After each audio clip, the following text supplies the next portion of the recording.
apakah hewani atau nabati yang baik secara untuk penyerapan dan kualitasnya, gitu dok. Hewani dari nabati. Sumber protein tadi saya jelaskan oleh. Dan sekalian contohnya ya dok, protein hewani seperti apa, nabati seperti apa, dan yang paling baik penyerapannya itu protein yang mana? Karena protein kan banyak ya dok. Oke, ada. Sebenarnya kalau sumber protein saya dijelaskan oleh Pak Vicky ya. Jadi protein sebenarnya ada dua kan. Secara umum insya Allah semua sudah tahu. Protein hewani sama protein nabati. Kalau protein hewani sumber dari hewan, itu banyak macamnya. Bisa daging, segala macam daging itu banyak protein, daging merah. Kemudian apalagi ikan juga banyak.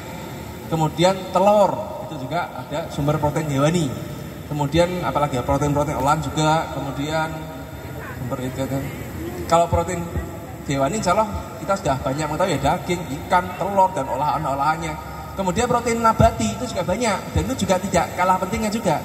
Kadar proteinnya juga banyak, seperti kacang-kacangan, biji almond, kacang mete.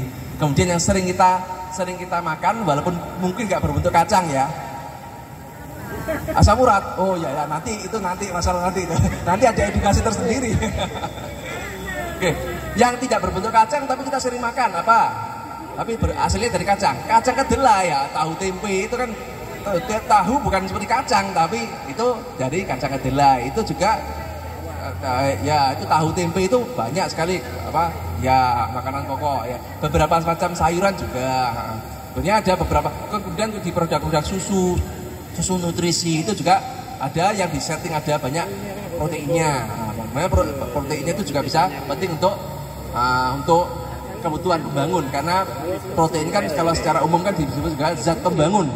Zat pembangun itu untuk membangun fungsi-fungsi tubuh, membangun otot, membangun jaringan-jaringan tubuh, membangun untuk produksi albumin, untuk memproduksi alat komunikasi dalam sel, untuk sistem kekebalan tubuh itu butuh protein semua. Protein rata-rata bisa diserap dengan baik ya. Bagi manusia, bagi lansia itu memang pilihlah protein-protein yang mudah diserap, harusnya seperti itu. Ya, tapi kalau memang ini semuanya protein bisa dimakan. Protein boleh dimakan, sumber protein hewani maupun nabati bisa dimakan.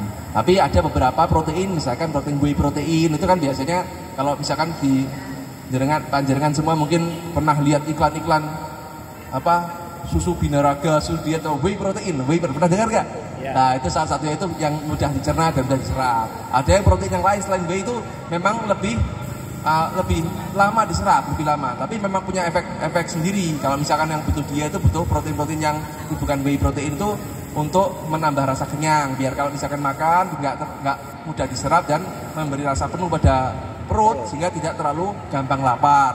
Tapi kalau whey protein itu bagi pasien-pasien, mungkin kalau pasien-pasien saya itu ya bagi yang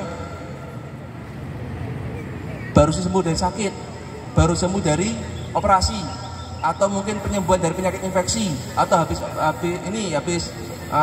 mual muntah sehingga nutrisinya kurang, atau mungkin massa ototnya berkurang, itu butuh susu atau protein yang mudah diserap, itu betul. Tapi intinya semua protein itu asalkan dimakan sesuai dengan takarannya akan insya Allah itu sangat-sangat baik untuk manula.